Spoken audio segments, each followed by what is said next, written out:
What's up guys, and welcome to this Call of Duty Advanced Warfare multiplayer impressions video. That was a long name. Now, why am I doing this? Why am I not doing a should you play? What's going on? Well, basically there's been a slight mix-up and the copy I received of the game was on the PlayStation 4.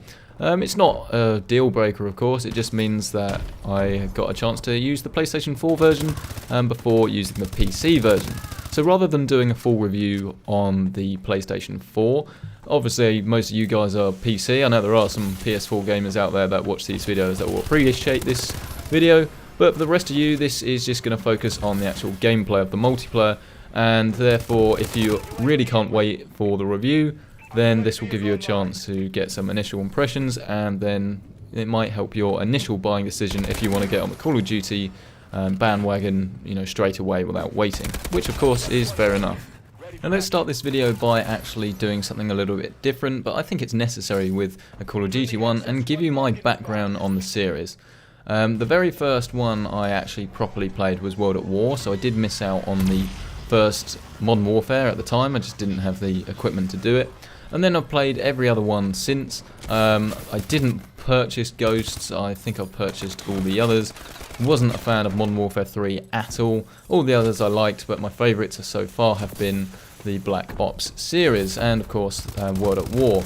But I'm not a massive Call of Duty player, but I've definitely had a lot of time with the games. So I would call myself a big Call of Duty player, but as of late I kind of wouldn't call myself a big Call of Duty player, if that makes any sense. So what is the game like, and should you be picking it up? Well, I'll go over all the loadout stuff and all those sort of changes in the full video and the campaign video. But in this video, this is one I pre-recorded about an hour ago. I'm about level 23, I think. And basically what they've done is actually what we've wanted them to do for a long time, which is, while maintaining the Call of Duty formula, actually start changing stuff. And it might look on paper that it's very similar to Titanfall. Obviously you've got these exo suits where people are going around, jumping through the air, shooting people using different exoskeleton related stuff. But actually they are very, very different, and there aren't really any similarities at all.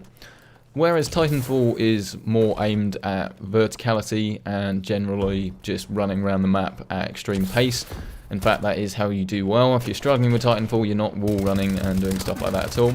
This is the same sort of Call of Duty on the floor sort of gameplay, except you've got the verticality in the sense that you can jump up to more areas. It's not, you can't unfortunately go everywhere. There are a few times you run into these invisible walls, which is my main sort of issue that I have with the gameplay.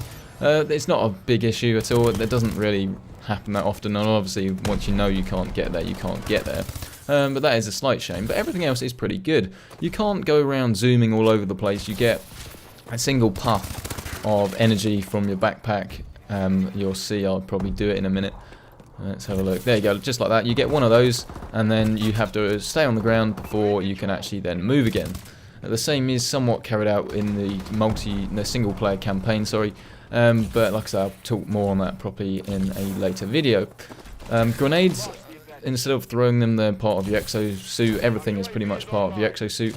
You have a tactical ability rather than a tactical grenade. In this one, you can see I've got the floaty thing. Every now and then I might use it, whereas I can stay in the air for a few, it's about 3 or 4 seconds before resetting, and then that whole thing will recharge upon death. It doesn't, you can only set like one use item, so it doesn't have to be the hover thing. It might be additional health regen, silencing your footsteps with another one, so that's useful for search and destroy. Loads of different things like that, and you've got a lot of different options in how you want to customize your gameplay. But the gameplay itself is actually that little bit more fun than it was before. It is like playing the next Call of Duty game. You can tell it's Call of Duty, I'm sure you can tell it's Call of Duty by watching it, but when you actually get your hands on it, it is quite a different experience to what you're used to. The guns feel a lot better, and they do obviously feel a bit more futuristic like they're supposed to. You can still tell it's Call of Duty, but just it does feel like the next Call of Duty game. They haven't just rehashed it all together. There's a lot of new mechanics in there, and it does feel very good to play. The supply drops and things like that you will get every now and then. Basically, this is like a drop system. So, well, let's have a look. It's not quite. There's not enough attention been drawn to it actually. Hopefully they might patch it in so it's a little bit more obvious. But every now and then you might get a supply drop, and then with that supply drop, you'll get additional content. So you might get a different gun. So some of the stats will be slightly changed. So it might be better to some people and might not be as good to some people. You're not just going to get this ridiculously overpowered gun, and that if you don't have, you're going to be at a severe disadvantage. Things like your accuracy might be increased at the cost of damage, or vice versa, and things like that. So you get guns you wouldn't otherwise be able to use without getting them in drop. So it just adds a little bit of an extra thing to your games without obviously ruining it for other people. It's also a game that I have found to be quite fair, and that's something that I don't often associate with Call of Duty. I used to find myself getting very annoyed. I borrowed my friend's copy of Call of Duty Ghosts about, I don't know how long ago it was, and I just found myself getting quite annoyed. But I've played this for about 3 hours of actual in-game time.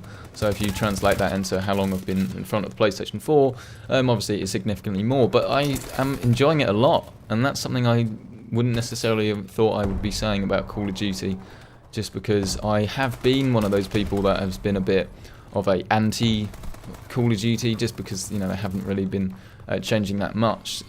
Modern Warfare 3, like I say, was the kind of final straw for me, but as you'll find out in my full should you play, and hopefully the PC version will be good as well, I'm really enjoying my time with the game so far, and if you can't wait for that, then I would say yeah, go for it actually. You're going to get a lot of enjoyment out of this game if you're a Call of Duty fan, and of course if you don't really like Call of Duty that much, it's not going to change your opinion that much, but they've added enough stuff for me to say yes, this is a sequel to a series. They've added new stuff, they've improved new stuff, and it is a different game.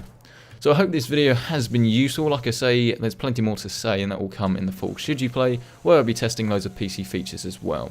The game runs quite well on the PlayStation 4 with the occasional drop in frame rate, but it's not really that often. Like I say, find out more in my should you play video. So thank you very much for watching. Leave a comment and like this video if you liked it, dislike it if you didn't like it for whatever reason, and subscribe for more videos like this, and of course that should you play, that's coming very soon. Thank you so much for watching, and I will see you in the next video.